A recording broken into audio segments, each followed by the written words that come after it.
To begin, I'll create a new file and make this a 24 by 24 pixel sized canvas. Click OK, and once we have our canvas actually set up, I'm actually going to be importing a color palette for this character.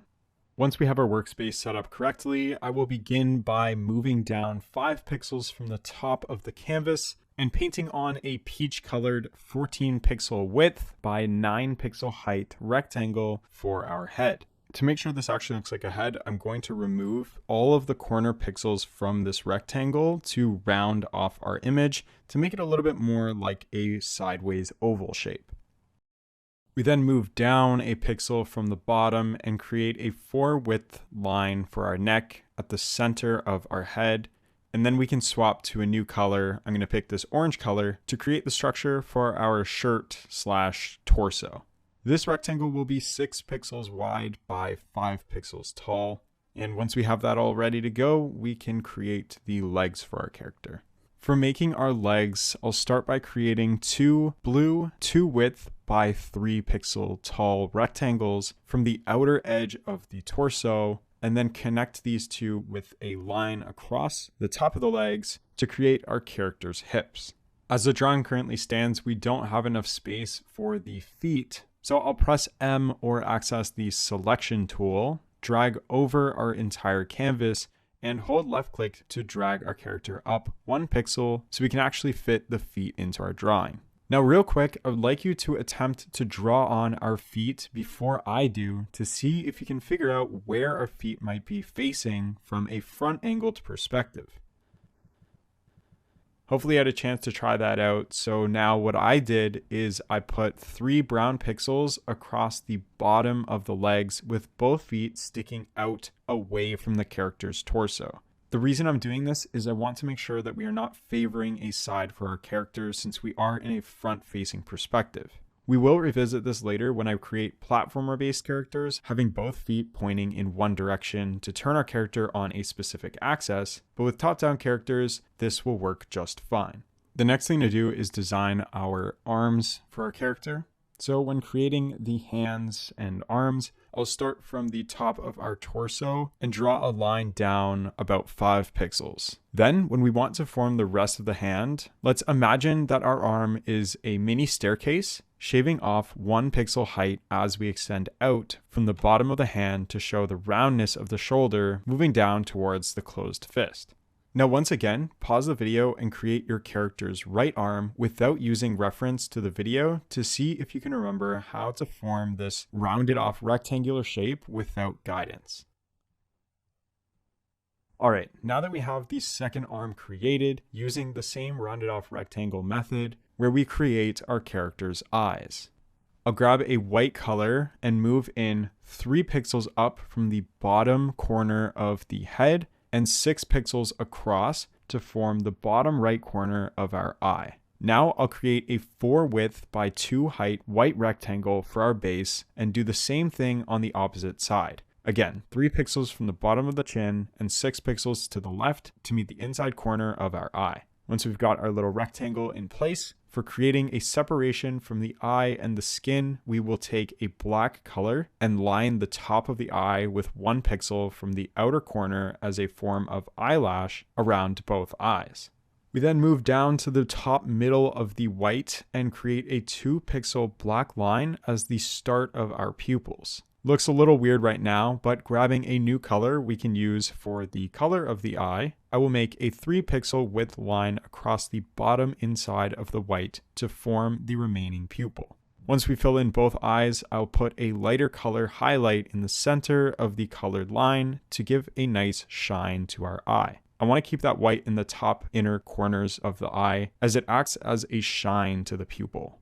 And there we go. That's how we can create a basic form structure for our top-down character models. The final thing to do is actually save your work. So going back to our canvas, I'm going to go to the top left here, select File. We can click on Save As, and wherever you want this saved to, you can name this whatever you want. So I'm just going to name this Base Character 1. Then we can name this a .ase file so we can reopen this back up into Libresprite when we want to. Click OK, and there you go. Once you have your workspace set up correctly, let's grab our skin color's shadow color to begin shading the edge surface of the left, right, and top of our head. We are shading around the head to show the character is slightly looking down, showing the back and sides of the character's face. In other words, we're just adding a little bit of depth to our character. Now I'll line the middle of the eye's bottom edge in shadow to show more depth in our character's face. Just like we've done in our detailing silhouettes, I'm going to also shade the entire neck as this piece won't absorb any light under the chin. Now, using a technique that we've also learned in the previous section, I will now be adding a black outline all the way around our character, making sure that I don't add any black lining underneath the bottom of the feet, so our player looks like they're actually standing on ground. Now, if you are happy with our current arms, that's totally okay, but I'm going to ever so slightly extend the sleeves of our shirt to show where our shoulders cut off and shrink our hands up 1 pixel to further cuten up this character's design even more. Let's add a little bit of complexity to our t-shirt. So I'll make an open button t-shirt by lining the middle 2 columns of our orange shirt in white to show some kind of undershirt forming. As far as shading goes, we only really need 2 dark pixels in the top corners of the shirt to create an illusion of a more rounded off shoulder, again showing where the light would start to trail off. Now we have added our base colors and shadows to our skin and shirt. I would like you to attempt to highlight our torso by adding in a highlight color to our shirt. Just keep in mind, we have talked about this before in our detailed silhouettes lecture, where we tried to imagine what part of the body should have the most light shown. Take a second to try and highlight your own shirt and then resume the video when you are ready to see my result. Hopefully that wasn't too difficult, but the way I decided to highlight the shirt was by creating a rounded off square-like shape on the top center of the torso to highlight the chest area of our character, as this is the most exposed piece of our body. The light should fade down where the stomach is, and it shouldn't be too bright near the tops of the shoulder, as that's still being covered slightly by the chin. The final thing we can do to finish off our shirt is to add a shadow color to the inside t-shirt. So I'm going to line the top and bottom rows to give an illusion of highlighting the center of the chest to match the outer shirt. For our pants, we will grab a lighter color and light the tops of the knees and the corners of the hips, forming some kind of L-shaped pattern with 2 pixels of highlight in the center of the hip region to lighten up the top half of the pants compared to the shins or the lower side of the legs. Once again, I would like you to pause the video in a moment to highlight our shoes from a front-facing perspective. So pause, try highlighting the shoes, and resume the video when you're finished. The way that I highlighted the shoes was to light the outer 2 pixels, leaving the inner pixels towards the middle of the character shaded to show where the front of the feet stand apart from the heels. We want to make sure both feet are facing outwards, as we are trying to keep a neutral stance and not favor a side in this perspective. Finally, we can add some additional personality to our character by adding some hair. I'll start by creating 3 rows of our character's hair color, adding a couple pixels in an upside down staircase pattern on each side to create a rounded off shape to have the hair feel natural on the top of the head.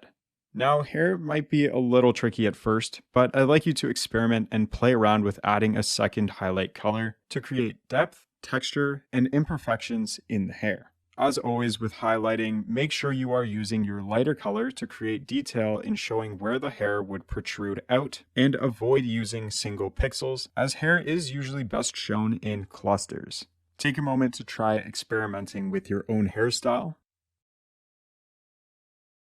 Finally, I'm not fully happy with the arms once again, so I am moving our shoulders in 1 pixel from the top, extending the sleeve down a pixel, and also dropping the arms down an entire pixel to fix our character's posture to be more relatable and less boxed off. That is going to wrap up this detailing characters lecture, so make sure to continue on as we will be creating some even more interesting characters in the following lectures based off of what we have learned here.